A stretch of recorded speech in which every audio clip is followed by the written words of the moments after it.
Forgot about that. Okay. Is the Bible from God? That's the question we want to know. Okay, we've been talking about this for a while now, how we got the Bible, and we've covered that pretty good. You all have a good idea of how the Bible was transmitted to us. We know the Bible was transmitted to us in a reliable way, but we want to know what evidence is there that would convince me that this book truly is from God, because if this book really isn't from God, then our whole religious system is really in vain. And we need, if we're going to be Christians, we need to be able to explain to people why we believe this book. It's always important that we're able to do that, not just believe it, from some kind of a blind faith. What evidence is there that this book is from God? Now, obviously there's a lot of people who don't believe the Bible. And, people are always criticizing us and demanding of us that we give them proof that the Bible is from God. But that knife cuts both ways. They want to know, why do you believe the Bible? But we could turn the question on them and ask them, well, give me reasons as to why I shouldn't believe the Bible. See, that kind of questioning works both ways. Give me some reasons why I shouldn't believe it's from God. But a lot of times we act like it only goes one way. Let me introduce you to a book. This book is known as the Encyclopedia of Biblical Errancy. Errancy means errors, basically. This is a book that's dedicated to trying to prove to you that the Bible is not trustworthy, the things that it says is not true, and that it ultimately does not come from God. That's the entire purpose of this book. Now, let me show you a quote from this book, and this is the reason people give as to why they don't believe the Bible is from God. Sort of a long quote, but you need to see this. Every analyst of the Bible should know that the book is a veritable miasma of contradictions, inconsistencies, inaccuracies, poor science, bad math, inaccurate geography, immoralities, degenerate heroes, false prophecies, boring repetitions, childish superstitions, silly miracles, and dry as dust discourse. But contradictions remain the most obvious and common problem to plague the book. Okay? Let's sum this up. Why is it that the Bible's not really from God? Why should I not believe the Bible? What's the answer you're going to get? Well, you shouldn't believe the Bible because it contains a lot of stuff that's not true.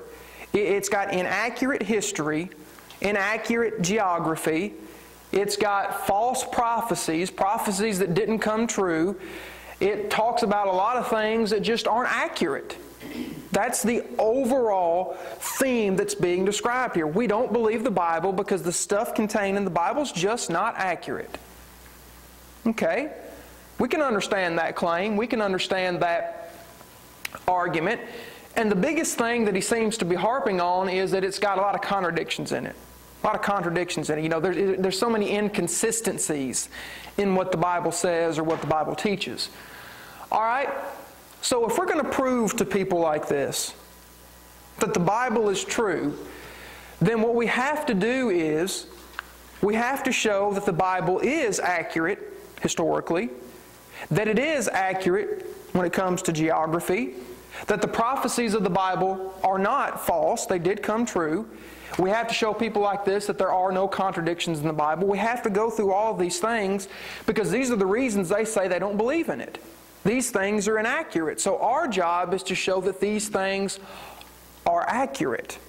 That's what we have to do ultimately to show people that the Bible is from God. Now here's what we're going to do in this series here. There's 4 major points I'm going to be making to show that the Bible really comes from God. First thing we're going to look at is the unity of the Bible. This is something that really helps us to know that this book has to have come from God. And when I talk about the unity of the Bible, what I mean is we're talking about how the Bible works together. How all 66 of these books all function together as one, and they all tell the same story. And the interesting thing about this unity, we're going to delve into this here in just a minute, is, this is a unity that spans thousands of years. that was not, when we look at books that are unified and books that teach the same thing, usually what we think of is, well, people put their heads together to write this. That's why they drive together so good, because people got together and decided, hey, let's make sure this all works. Well, they didn't do that when it comes to the Bible. So the kind of unity we're talking about here is a unity that could only have come through some kind of a divine guidance. I'll show you more about that here in just a minute. Then I'm going to show you that the Bible is historically accurate. And what I mean by that is, when the Bible tells us about a certain location, or a certain event that took place, or a certain person that existed in history, we can always go and check history, and that history is going to be exactly what the Bible says. And I'm also going to show you that modern day scientists and historians who have always criticized the Bible and its histories, whenever they get to digging around and doing these, archaeological finds and whatever, digging into history, they always end up having to correct themselves to line up with what the Bible has already told them. I'm going to show you that here in just a minute.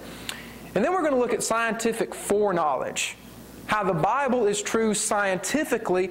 And not only is the Bible true scientifically, but a lot of the stuff that's contained in the Bible is stuff that we didn't find out in modern science until very, very, very, very recently.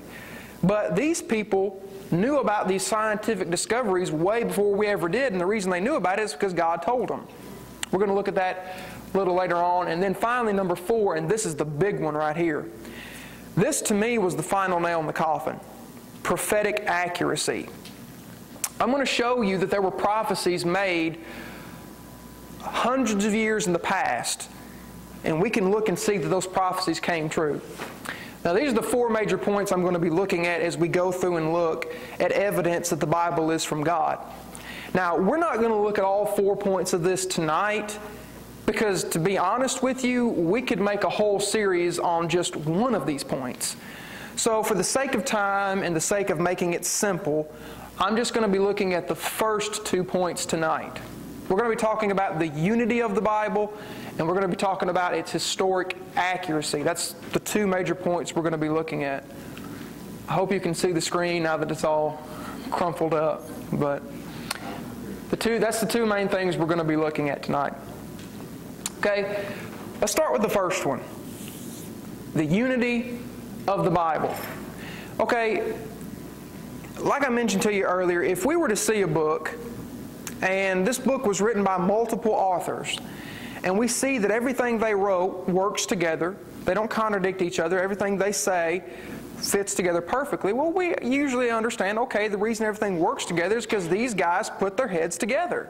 That's why it works. Well, like I said, that's not the way that the Bible worked. Okay, the Bible was not written by just merely a handful of guys. Usually if people come together to write a book, it's usually 3 or 4 people, maybe, something like that. But the Bible was written by roughly about 40 different men. Okay, not just a handful. We're talking about 40 different men.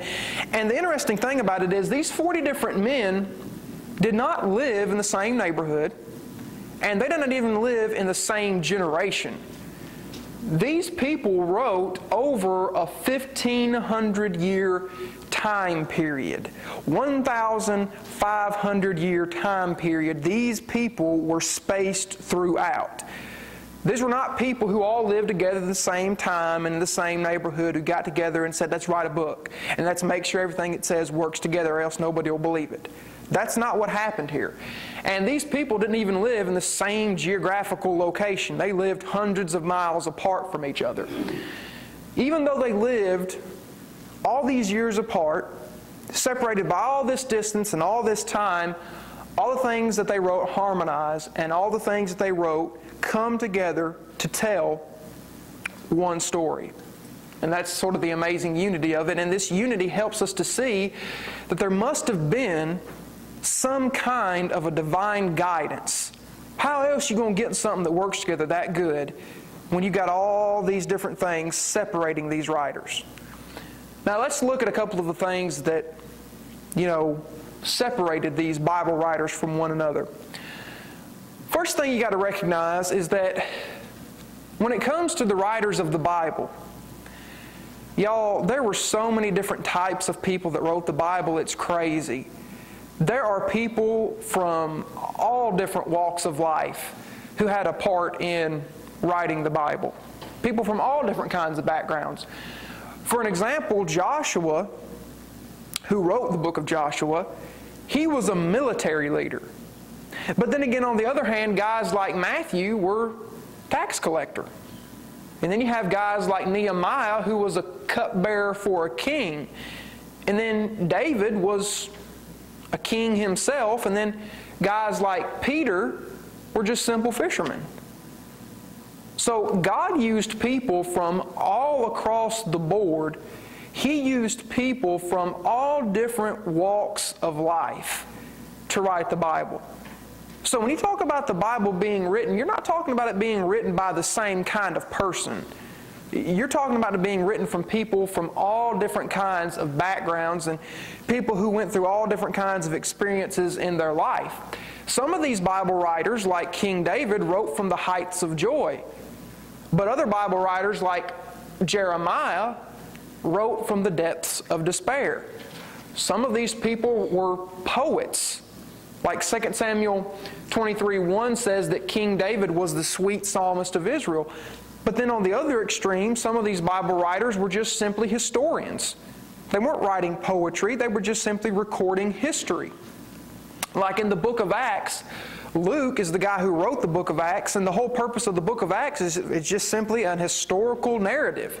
It's just simply Luke laying out the events that happen in history. It's not poetry. It's not meant to be poetic. It's just simply meant to be him telling the things that happened. If you think about it, 40 different men over 1,500 years. That's 37 and a half years apiece. You know, so this fellow started right here to be way old. Come along. See what I'm trying to say? Yeah. If they wrote for like 37 and a half years apiece. How do you do that math in your head? How do we know that's right? Can you back that screen up? Okay. But, right here? I teach you that exactly. But you know that, you just think about it. That's spread out a bunch of years, you know. Yeah. 40 people, right? Yeah. I know I'm going kind of quick, but like I said, I got a lot of stuff to kind of cover here. But these are all the verses that tell us what these people were. Tax collector, cupbearer, king, fisherman, stuff like that. Let me know, you got it? Okay. Alrighty, so the point is they all came from different backgrounds, different walks of life, and like I said, they came from different time periods. Now here's a timeline. This timeline represents the BCs and the ADs, the time before Jesus and the time after Jesus, okay? All right, the Old Testament, remember, it was written from about 1500 to 400 BC. That's by the time that it took to write the Old Testament. Whereas the New Testament was written from about 50 to 100 AD. Okay, now let's just think about that. That's about a 1,500-year, 1,600-year time frame that it took to write the Bible. Moses, whenever he wrote way back here in the BCs, okay? But then you come over to the New Testament, and guys like John, or James, or Peter, or Paul, whoever you want to say, they were writing way over here in the ADs. They're separated by hundreds of years, if not even 1,000 years. Now, I don't really think y'all understand how big 1,000 years is. But y'all, this country of America has really not been fully in existence until about 250 years, about 250 years old. So we're talking about 4 lifespans of America long between the time Moses wrote and the time John wrote. That's a long time, y'all. A very long time between those two people. And these two people wrote in different places. The Old Testament writers and the New Testament. You got something to say? No. Yes, you do. No, y'all don't understand 1,000 years. Oh my. Well, if I say y'all don't understand it, I'm including myself. Well, look at this. They wrote from different places too. Okay, here's a map of the Bible lands. Okay? Down here, if I can find this is Egypt. Okay, remember whenever the people of Israel were in slavery? They were down there in Egypt. All right, Moses led them out of Egypt to go to the Promised Land.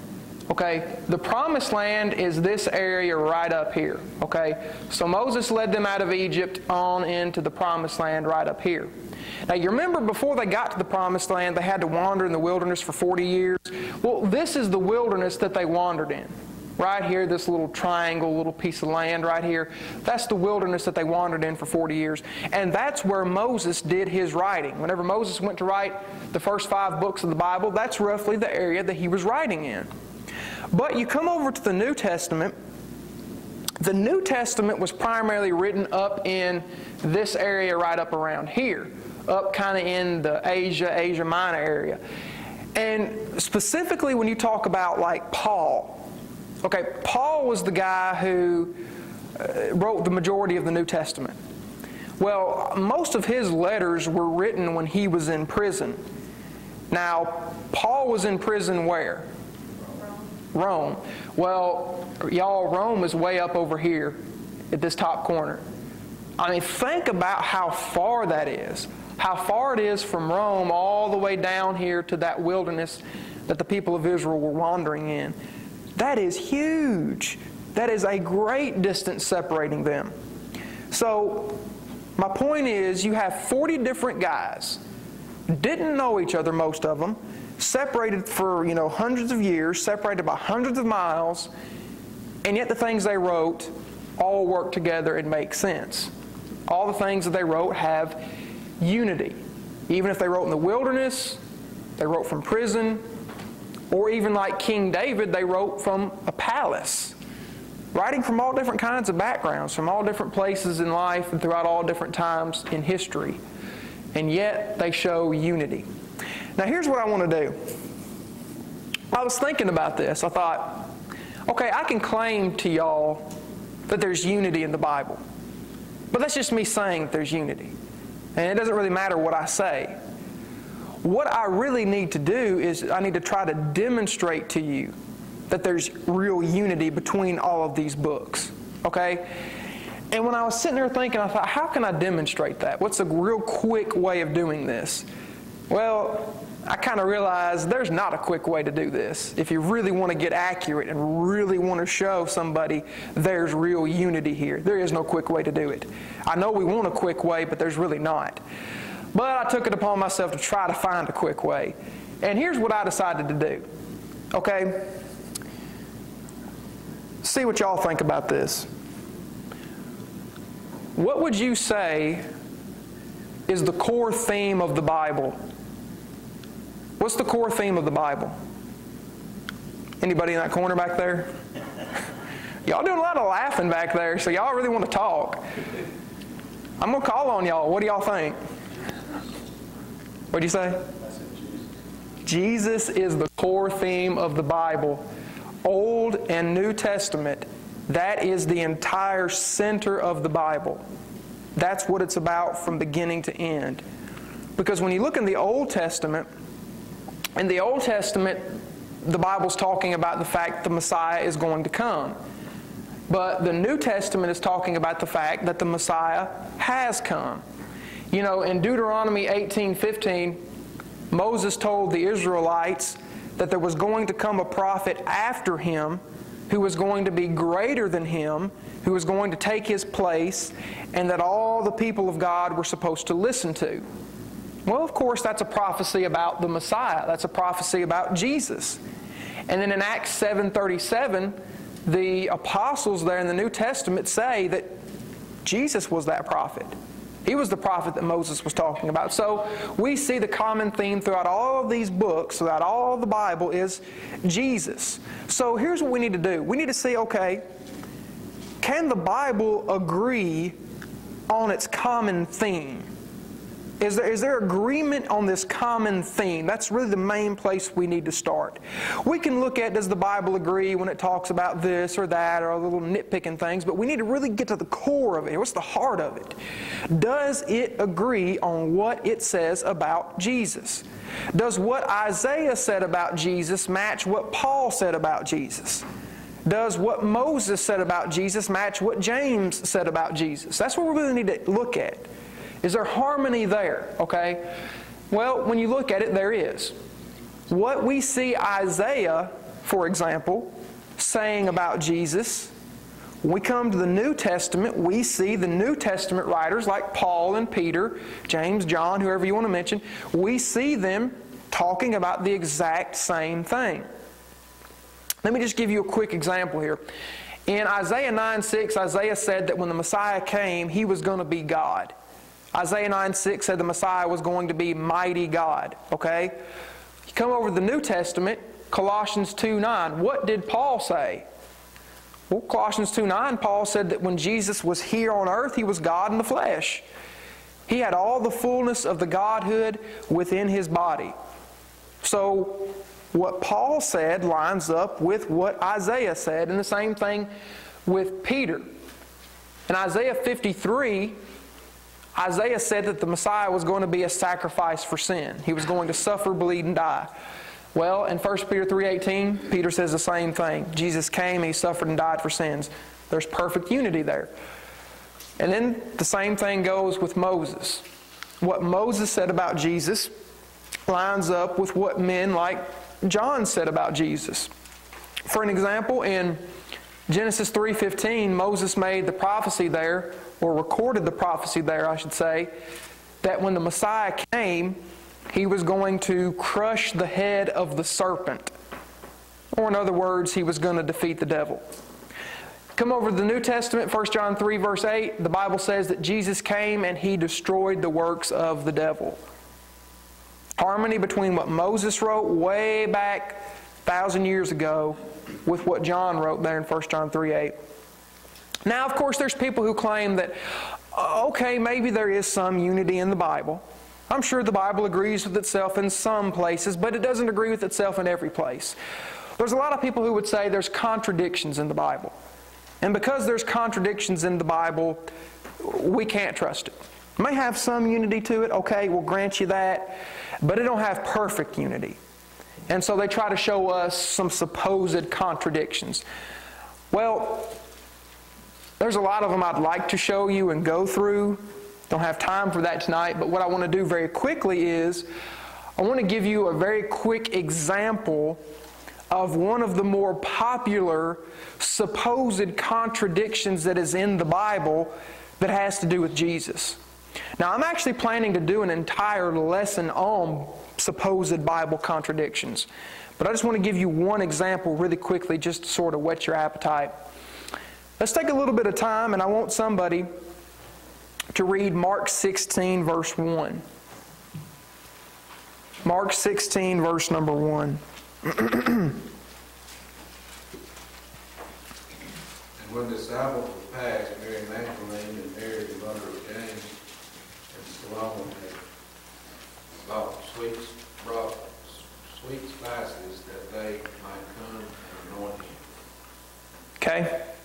Jesus has been crucified, He's been laid in the tomb, and the Bible says here that 3 women, identifies 3 women, they come to the tomb and they're going to, anoint His body with spices and oils. That's just a burial custom that they had at that time.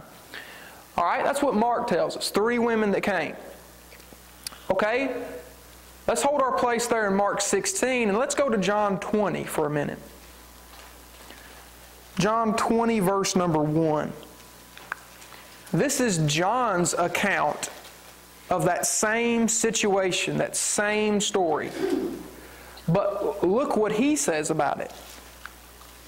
John 20, verse number 1. First day of the week cometh Mary Magdalene early, when it was yet dark, unto the sepulchre, and seeth the stone taken away from the sepulchre, whatever it's called. I think it's sepulcher, I think. Okay. Okay. All right. How many people does John say went to the tomb that morning? Or only mentions one. Yeah. Well, people say, well, obviously this has to be a contradiction because Mark says it was 3 women that went, but here in John, it just says Mary Magdalene went. I mean, the Bible can't even agree on who went to the tomb that morning. Who was it? Was it just 1 or was it 3? Now, let me pick y'all's brain for a second. How would you respond to that if somebody brought this up? First instinct would be, what does it matter? Well, I mean, the claim is the Bible can't agree here. It says it was Mary Magdalene, but over here it says it was 3 women. It didn't say that she was by herself. Verse 2 said, and we don't know where they put him. So it's Good. there was other people with her. Yeah, good answer. Maybe he didn't know the other women's names. Yeah. Well, y'all are all hitting right around it, and those are some good answers. The fact of the matter is, John 20, verse number 1, doesn't say Mary Magdalene was alone. It doesn't say Mary Magdalene only went to the tomb.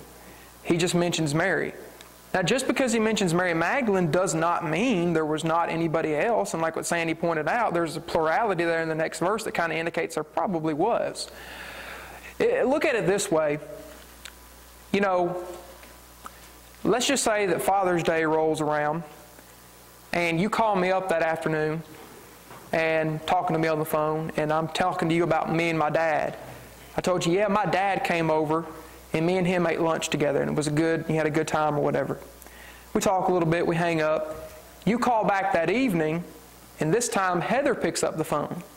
You're talking to Heather, and Heather says, yeah, Wesley's mom and dad came over and ate lunch with us, and we had a really good time. Now think about it. You might sit there and say, that's a contradiction. You know, Wesley, you just said your dad. You didn't say anything about your mom. I called and Heather said it was your mom and dad.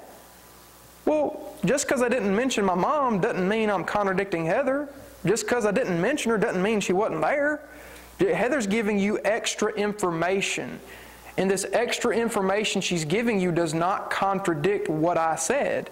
Extra information does not a contradiction make. That's the point, and that's what people fail to realize here. The reason I only mentioned my dad is because it was Father's Day and I was putting the emphasis on him. The only reason he mentions just Mary here in John 20 is because he's putting the emphasis on her and the things that she did whenever she found that the tomb was empty. He's not telling you she was the only one there. So my point is, you can see where people try to make the Bible contradict itself, but when you really dig down and look at these things, they're not a contradiction at all. But I'll show you more about that later. Okay, let's move on really quick, because I got a few things I want to demonstrate to you here. Let's talk about the historical accuracy of the Bible for just a few minutes here. Okay, remember, one of the reasons people say we can't trust the Bible is because it contains so many inaccuracies in history and geography. It talks about a certain person or a certain event that took place. They say it's not real. It didn't happen. The Bible tells us just a bunch of lies. All right, let's look at this. One very popular figure in the Bible was King David. Very, very popular. Well, it may surprise you to learn that for many years, historians actually believed there was no such person as King David. And the reason they said they didn't believe there was a King David is because they said there's no archaeological proof that would demonstrate to us that there is a King David. The Bible tells us there was a King David, but you can't trust the Bible. It's like we trust everything but the Bible. That's the way most people reason. Well, I'll go ahead and demonstrate this to you. They found something in archaeology over there in Israel digging around. They found an inscription. It's known as the Tel Dan inscription. Sounds kind of funny, but that's the name of the place it was found. This is basically a stone tablet that they found that mentioned King David. This is a quote I got off of archaeolog.com. It says, the Tel Dan inscription was discovered in 1993 at the site of Tel Dan in northern Israel. The broken and fragmentary inscription commemorates the victory of an Aramean king over the king of the house of David. Y'all don't realize this. I didn't realize this at first when I got to looking at this, but that right there, that little piece of stone, changed the entire scientific, historical world when they found this.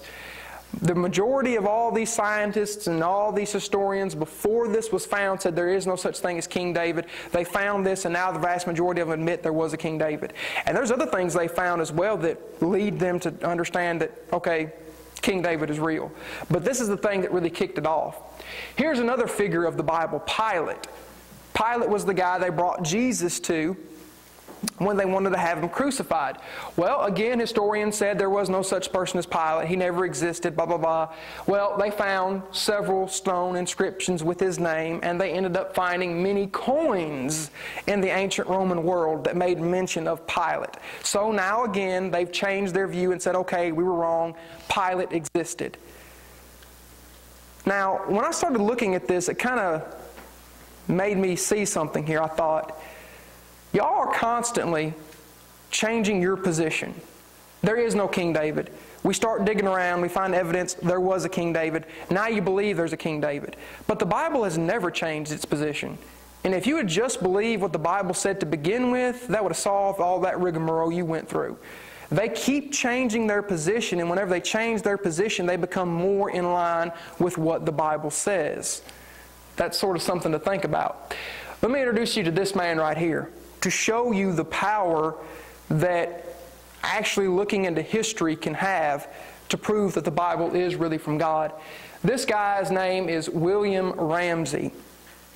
He lived in the late 1800s, early 1900s. This fellow right here was one of the most hard-nosed skeptics of his day. He did not believe the Bible, did not believe in God. He was as hardcore as they came. And as a matter of fact, he came up with a really good idea. He decided, I'm going to disprove the Bible, and I know the way I'm going to do it. He said, I'm going to show that the geography and the history in the Bible isn't true. And if the history in the Bible isn't true, then that means the stories it tells about the people, especially Jesus, can't be true. If the Bible's history is flawed, then what it says about Jesus can't be true, and therefore Christianity and the entire Bible is flawed. What he decided to do was to attack the book of Acts. He said, if I'm going to deal with the history of the Bible and show its history is not true, the book of Acts will be the perfect place to go to, because the book of Acts records so many historical events in it. So much history is in the book of Acts. I'm just going to go into that thing, I'm going to tear it to pieces. So he actually traveled to the Bible lands, to all the different areas mentioned in the book of Acts. He basically put it upon himself to retrace the steps of the apostles. As the apostles journeyed around in the Bible lands, converting people on their missionary journeys, he basically said, I'm going to retrace the steps mapped out in the Bible, and I'm going to show that what the Bible maps out here is not accurate. He spent, y'all, 25 years of his life doing that. He had the money, he had the wealth, and he had the resources to do it. And he had a lot of backing to do it too, because when people found out what he was going to do, they patted him on the back and they said, you go over there and you do it. Patted him on the back and said, good job. You go over there, you find this evidence, and you disprove all these Bible thumpers. Oh, well, he did it. He went over there for 25 years, did all this research, did all this digging around, and he actually ended up coming out a believer in the Bible. And he actually came out with the statement when he finished it that he converted to Christianity. This is one of the statements that he made when he came back from his journey. He said, I began with a mind unfavorable to it, that is, the Bible. But more recently, I found myself brought into contact with the book of Acts as an authority for the topography, antiquities, and society of Asia Minor.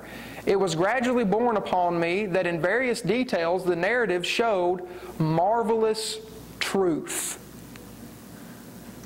Now that tells you something. If some guy like this went over there with the specific intent, I'm going to disprove the Bible, 25 years later, he comes back a believer in the Bible. And he says not only is the book of Acts true, but he goes so far as to say it is an authority on these matters here. It's so detailed in what it says. Now, talking about history, here's something I really want to do. I can talk to you about places. I can talk to you about things in history. But the most important thing about history that you and me need to get straight is Jesus. we need to ask ourselves, is there any proof that would lead us to believe that Jesus was a real historical person, that He actually walked this earth? Okay? Is there any evidence? Some people don't believe that there is. Let me just demonstrate to you very, very quickly that there is historical evidence outside of the Bible that Jesus was a real person. This guy is called Josephus. He himself actually lived in the 1st century. He lived from about 35 to 100 AD. Now, this guy right here was a Jewish historian. His job was to just simply write down history. Matter of fact, you can thank your history books because of this guy. If it wasn't for guys like him and other people like this, we wouldn't know anything about history at this time. But in his writings, and I have all his writings, he just chronicles history. As he's chronicling history, he talks about Jesus. Look what he says here. He says, there arose at this time, the time of the Roman Empire, the time of the 1st century, Jesus, a wise man, if indeed we should call him a man, for he was a doer of marvelous deeds, a teacher of men. And then he continues on and says that Christ was crucified and all that stuff. But, okay, let's think about it. Here's a source outside of the Bible. And not only is it a source outside of the Bible, it is a source that is not, it's an unbiased source here. Okay, this guy right here, Josephus, he has nothing to do with Christianity. He doesn't believe in Jesus as the Messiah. He doesn't believe in the New Testament. He doesn't believe in Christianity. He's a Jew. He doesn't care anything about that. But if you were to ask him, okay, was Jesus a real historical person? Did Jesus supposedly do these great things? What would he have said? Well, yeah. And the whole purpose of his writings is not to write about fairy tales. He doesn't write fairy tales. This dude is nothing but strict, dry as dust, like people say, history. That's all he does. Writes about history, people and things and places that happen in history. Here's another one. This is a guy known as Tacitus. Again, he lived during the time of the 1st century. He lived from 56 to 117 AD. And he kind of comes from the flip side. Josephus was a Jew. This guy is a Roman. Okay? He's a Gentile. Now, hang on. Before I let you read that, let me tell you something about this guy. During his lifetime, he witnessed firsthand the way that they treated Christians at that time. You know, we got it really made good in this country, but they didn't have it back there in Rome at this time. They were really being persecuted very harshly. And in his writings, he details it. He explains all the stuff that they went through to torture the Christians. He doesn't like Christians at all. He is not by any means on their side, or he does not believe in any of their scriptures, and he doesn't even believe in the same God as they do. He's writing about the Christians and the things that the Christians were doing and the things that were being done to the Christians. This is what he says about them. He says, their originator, Christ, had been executed in Tiberius's reign by the governor of Judea, Pontius Pilate. Now, he wrote that way back there in the 1st century. And what he's doing here is just simply chronicling their history. That's all he's doing. He's just writing about the history of these Christians and how these Christians affected Rome. And he's saying here, look, we all know about their leader. We all know how this whole Christianity thing got started. It got started because of a man called Christ. So again, if you were to just simply ask him, how did this whole Christianity thing begin? Was there such a person as Jesus? He'd say, yeah. So this was common knowledge to the people in the time of the 1st century. Jews and Gentiles, Romans or whatever. Everybody understood Jesus was a real person. Just like we all know Ronald Reagan was a president of the United States. We all know that. It's just common knowledge to us. It's the same thing with these people. We all know how this Christianity deal got started. It got started because of Jesus. So, when you look at the Bible, and you look at the different claims that it makes, Even the claim of Jesus being a real person. You just look into history and all this stuff can be backed up. And here's the thing. And here's what I want you to understand. You say, well, that doesn't prove it's really from God. Actually, it does. Okay, if we're going to look at the Bible and say, okay, I believe the Bible is true historically. I believe it's true geographically. I believe it's true when it comes to science or this or that and this. We go right on down the line and say it's true here, it's true here, it's true here. All of its claims are true, true, true, true, true. If all of its claims are true, what about when we come to the claim that it's from God? You can't write that one off. Consistency demands that if it's true in all these other areas, if it's true in all of its claims about science, history, geography, whatever, then that proves it's got to be true in its claim to come from God, if we're going to be consistent here. But so many people will say, okay, it might be, accurate historically or whatever, but that doesn't mean it's really from God. Actually, it does, if we're going to be consistent on it. Okay, really quick, do y'all have any questions or thoughts or comments y'all want to throw in here?